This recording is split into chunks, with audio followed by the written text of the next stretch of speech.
Hello friends, welcome to Mom's World. నేను మీ రామ. ఈరోజు రెసిపీ వచ్చేసి చగోడీలు. ఇలా కొలతలతో చేసుకుంటే చగోడీలు మాత్రం చాలా గుల్లగా కరకరలాడుతూ స్వీట్ షాప్ స్టైల్లో వస్తాయి అన్నమాట. పిల్లలకు కూడా స్కూల్ అవి స్టార్ట్ అయిపోయాయి కదా, స్నాక్స్ బాక్స్లోకి చాలా బాగుంటాయి. ముందుగా ఒక బౌల్ తీసుకొని 2 కప్పుల బియ్యం పిండి వేసుకోవాలి. 2 కప్పుల బియ్యం పిండికి 1/2 కప్పు మైదా పిండి వేసుకోవాలి. శనగపిండి అయితే 2 స్పూన్లు వేసుకోవచ్చు. పిండి వేయడం వల్ల స్మూత్గా వస్తాయి అన్నమాట, గుల్లగా కూడా వస్తాయి, బాగుంటాయి. ఒకసారి కలిపేసుకోవాలి. కలిపేసుకొని స్టవ్ మీద అయితే కళాయి పెట్టుకున్నాను. పిండి ఏ కొలతలు అయితే తీసుకున్నామో అదే కొలతలు నీళ్ళు వేసుకోవాలి. 2.5 కప్పులు నీళ్ళు వేసుకుంటున్నాను. 2.5 కప్పులు నీళ్ళు వేసుకొని బటర్ వేసుకుంటున్నాను. 2 టేబుల్ స్పూన్ల వరకు బటర్ అయితే వేసుకున్నాను. నూనె కానీ వెన్న కానీ ఏమైనా వేసుకోవచ్చు. ఇందులోకి 1 టీ స్పూన్ కారం, 1 టీ స్పూన్ పసుపు, సరిపడా ఉప్పు, 1 టేబుల్ స్పూను వాము వేసుకున్నాను. నీళ్ళు అయితే ఒక పొంగు వచ్చేంత వరకు మరిగించుకోవాలి. నీళ్ళు మరిగిపోయాయి కదా, ఒకసారి రుచి చూసి ఉప్పు ఏమైనా సరిపోకపోతే వేసుకోవచ్చు. నేను బటర్ వేసుకున్నాను కాబట్టి బటర్లో సాల్ట్ ఉంటుంది, అందుకని తక్కువగా వేశాను. ఇప్పుడైతే నీళ్ళు మరిగిపోయాయి. స్టవ్ సిమ్లో పెట్టుకొని పిండి వేసి కలుపుకోవాలి. ఎక్కడ ఉండలు లేకుండా కలుపుకోవాలి పిండిని అయితే. ఇలాగా కలిపాక స్టవ్ అయితే ఆఫ్ చేసుకోవాలి. ఎక్కడ పొడి పిండి లేకుండా అయితే కలిపేసుకోవాలి. ఈ విధంగా నొక్కేసి పెట్టుకోవాలన్నమాట. దీని మీద మూత పెట్టేసి కొంతసేపు అయితే పక్కన ఉంచుకోవాలి. వేడిగా ఉన్నప్పుడే పిండిని అయితే ఒక ఎడలపాటి ప్లేట్లో అయితే తీసేసుకోవాలన్నమాట. ఒక ప్లేట్లో తీసుకొని వేడిగా ఉన్నప్పుడే కలుపుకుంటే పిండి బాగా వస్తుంది, బాగా కలుస్తుంది కూడా, పొడి బారకుండా ఉంటుంది. మనం చగోడీలు అనేది చేసినప్పుడు ఇరగకుండా ఉంటాయి అన్నమాట. అలా తెగిపోతూ ఉంటాయి కదా, లావకుండా ఉంటుంది. దీంట్లో అయితే ఎలాంటి నీళ్ళు అవసరం లేదు, ఇదే సరిపోతుంది. పిండిని అయితే ఇలా నొక్కుతూ కలపాలన్నమాట. ఇప్పుడు బాగా కలుస్తుంది పిండి. ఇలా స్మూత్గా కలుపుకోవాలి. పిండి ఎంత బాగా కలిపితే అంత బాగా వస్తాయి, మనం చగోడీలు అనేది విరగకుండా ఉంటాయి అన్నమాట. పిండి ఇలా కలిపేసాం కదా, ఇది ఒక బౌల్లో వేసుకొని పైన మూత కానీ తడి క్లాత్ కానీ వేసుకోవాలి. ఇలా చిన్న చిన్న ఉండలుగా తీసుకొని చగోడీలు చేసుకోవాలి.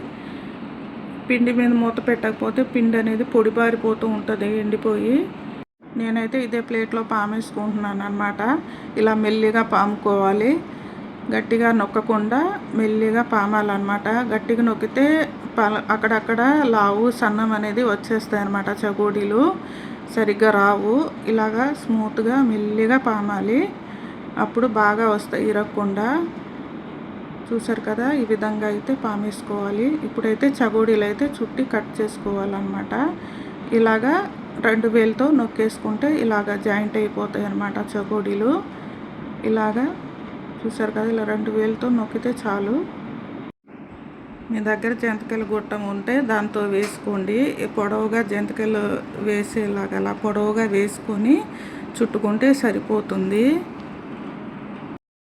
మా ఇంట్లో అయితే రిపేర్లు అవుతున్నాయి, నాకు దొరకలేదు, అందుకని ఇలా చేత్తోనే చేసుకుంటున్నాను. మా పిల్లలు అడుగుతున్నారు, అందుకనేసి అన్నమాట.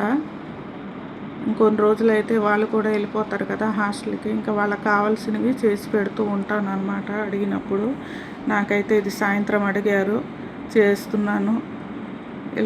ఇలా నొక్కేసుకోవాలి. ఇలా కట్ చేసుకొని ఈ విధంగా నొక్కేసుకుంటే చాలా అన్నమాట. ఇలా చేస్తే మాత్రం టైం అయితే పడతాయి. జంతికల గొట్టంతో చేస్తే చాలా ఫాస్ట్గా అయిపోతాయి. ఇలాగా చేసుకోవాలి. మా పాప వచ్చి ఇక్కడ హడావిడి చేస్తుంది, నువ్వేనా చేసేది, నేను కూడా చేస్తాననేసి. తను రకరకాల షేపులు చేస్తుంది. నాకు వంట చేసే టైం అయిందంటే లేదనేసి ఇద్దరు వచ్చి గొడవ పడుతున్నారు, చెరో పక్క చేస్తున్నారు. నన్ను అయితే బయటికి తరిమేశారనమాట. మా చిన్న పాప అయితే చకోడీలాగే ఎందుకు ఉండాలి అనేసి ఇలాగ రకరకాల షేపుల్లో దానికి నచ్చినట్టు చేసుకుంటుంది. ఇలాగైతే దాన్ని తినడానికి ఇష్టపడుతుంది అన్నమాట. ఇలా రకరకాల షేపులు ఉండాలి, క్యూట్గా ఉంటాయి మమ్మీ అనేసి అంటుంది. ఇవి ఇలాగైతే తను చేసుకుంది.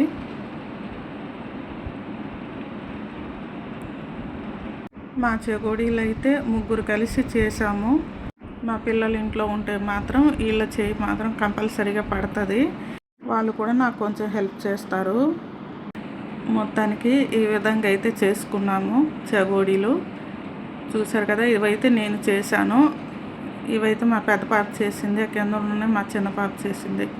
ఇవి రెడీ అయిపోయాయి. స్టవ్ మీద కళాయి పెట్టుకొని నూనె బాగా వేడి చేసుకోవాలి. బాగా వేడయ్యాక ఈ చగోడీలు అయితే వేసుకోవాలి. వేసుకున్నాక వెంటనే కలుపుకూడదు, ఒక 2 నిమిషాలు వదిలేయాలన్నమాట. అలాగా ఒక 2 నిమిషాల తర్వాత చగోడీలు కలిపేసుకోవాలి. ఇలా మెల్లి కలుపుతూ వేపుకోవాలి. స్టవ్ మీడియం ఫ్లేమ్లో పెట్టుకొని ఇలా కలుపుతూ వేపుకోవాలి.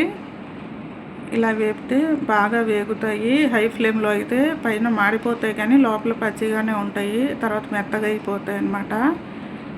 ఇలాగా నురగంతా తగ్గేంత వరకు వేపుకోవాలి. నురగంతా తగ్గిపోయింది కదా, చగోడీలు అయితే ఏగిపోయాయి. ఇవైతే ఒక ప్లేట్లో అయితే తీసుకుంటున్నాను.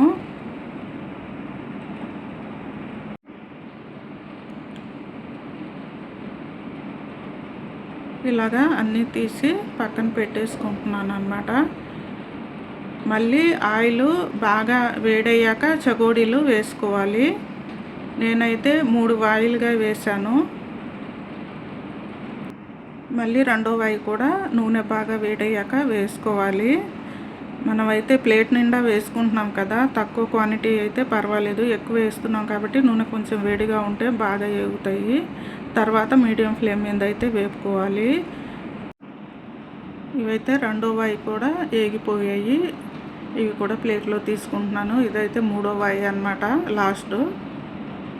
ఇవి కూడా వేగిపోయాయి. చగోడీలు అయితే రెడీ అయిపోయాయి. మీరు కూడా ఈ రెసిపీని తప్పకుండా ట్రై చేయండి.